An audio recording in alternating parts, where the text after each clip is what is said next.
This video will cover the introduction section of Osho's Book of Secrets.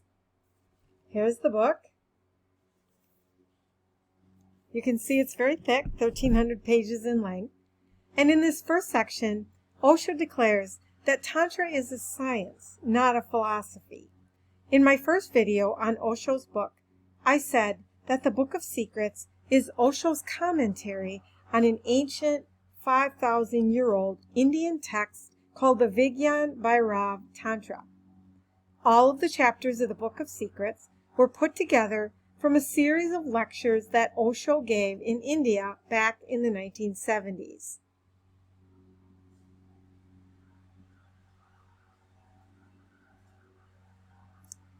The words vigyan bhairav mean the technique of going beyond consciousness, and the word Tantra means the method. Osho tells us that because Tantra is not a philosophy, the seeker will not receive answers, but instead the technique or the way to attain the answers for ourselves. In this way, Tantra is experiential. All Tantra treatises are formatted as dialogues between the Indian god Shiva and his consort Devi. Devi represents Shiva's feminine aspect. The Vigyan Bhairav Tantra reads like a dialogue between Shiva and Devi. Devi asks Shiva a question, and Shiva responds. The entire text of the Vigyan Bhairav Tantra then ends up being a manual, if you will, on 112 different techniques on how to meditate and live the path of Tantra. Remember, the word Tantra means the method. So Shiva is relaying many different ways that humans can raise their consciousness and transform their minds. The 112 methods for meditation constitute a science for transforming the mind. All throughout the book, Osho notes that we do not need to try all of the 112 techniques. Instead, we should find one or even a few that work for us and then do them.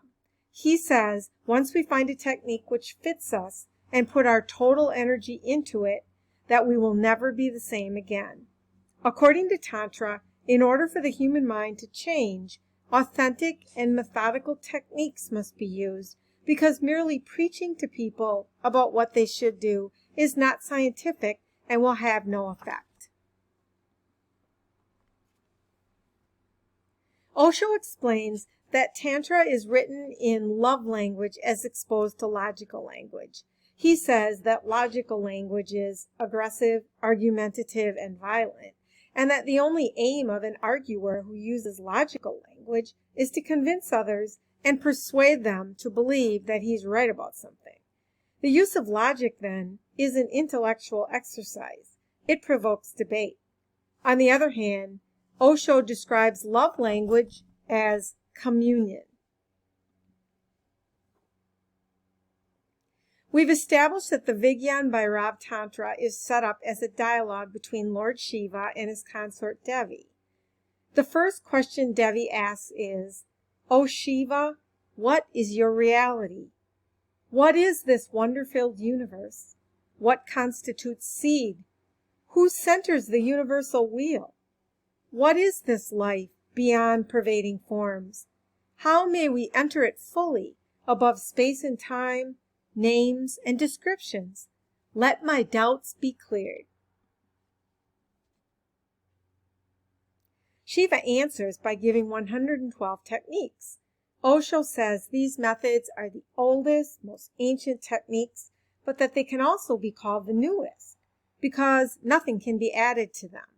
He says they have taken in all the possibilities, all the ways of cleaning the mind and transcending the mind. The 112 methods of meditation constitute the entire science of how to transform the mind. Osho explains why we need these tantric techniques. He says we live in a state of ignorance, in conflict, and asleep, and this constitutes a disease, a spiritual one, not a physical one. He teaches the treatment for this disease is Tantra. Tantra is amoral because it doesn't ask who you are. Instead, a person can rest securely in the knowledge that whoever, wherever you are accepted and not judged. During the time he was giving the talks that make up the content of the Book of Secrets, Osho often took questions from his audiences. These questions and his answers are also part of the book. The first question Osho is asked is, what is the difference between traditional yoga and Tantra? Osho answers by acknowledging that both seek the same goal, but the paths are different as well as opposite. Yoga, like Tantra, is a series of techniques, actions, a method, and doing leads to being. In Osho's view, however, in order to follow the path of yoga, one must become a warrior. One has to fight with oneself in order to go beyond. This means to suppress, fight, dissolve that which you are, so that you can attain that which you can be. Going beyond is a death in yoga. You must die for your real being to be born. You are required to kill the natural self, your instincts and desires, your awareness. You must suppress your awareness. On the other hand, according to Tantra, every energy is just natural and can be used for you or against you. Osho says that we should, quote, be aware of instincts and desires, but embrace the awareness, even indulge it. And in this way, we refuse to create any fight, end quote. Yoga takes the opposite view, however, the view that the ordinary mind is being destroyed by its own desires, and so these desires must be fought. Hence, to practice yoga, we must become a warrior.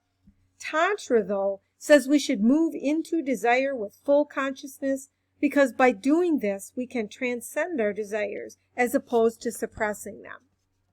In this way, Osho explains, yoga is negation and Tantra is affirmation. The perspective of yoga is based upon a belief in duality. In effect, the word yoga actually means to yoke or put things together. But if we try to do this, it doesn't change the fact that with the dualistic view, two things are still there. The duality is still there. The world and the divine are separate. Tantra, however, says there is no duality. There is only one. Duality is only an appearance. Therefore, we should dissolve it. Be one. He uses the emotion of anger to give an example. Instead of seeing anger as a negative emotion and trying to suppress it, Tantra doesn't require us to do this. We should be angry, but be aware. And in this way, we can transform our anger into compassion. Our anger is not the enemy, according to Tantra, because it is merely compassion in seed form. If you fight with it, if you suppress it, there will be no possibility for it to be transformed into compassion. Osho teaches that Tantric alchemy says, do not fight. Be friendly with all of the energies that are given to you. Be grateful because they can be transformed and open. For example, Tantra has developed many techniques for the transformation of sexual energy. Osho says that this is one of the reasons why Tantra has not been in our hearts for a long time. For centuries, it has not been in the main current. Yoga has. But according to Osho, for Tantra, everything is holy. And this is the deepest non-dual statement that there can be. He teaches that we should see deep oneness running through everything. Do not see only the polar opposites. See the inner running current which makes them one. To sum up, according to Osho, the greatest difference between yoga and Tantra is that yoga is about outgoing energy, while Tantra is energy moving inward. This is why the subtitle to the Book of Secrets is 112 Meditations to Discover the Mystery Within. In the next video, I will explore some of the first techniques that Osho gives in the Book of Secrets. Until then, namaste.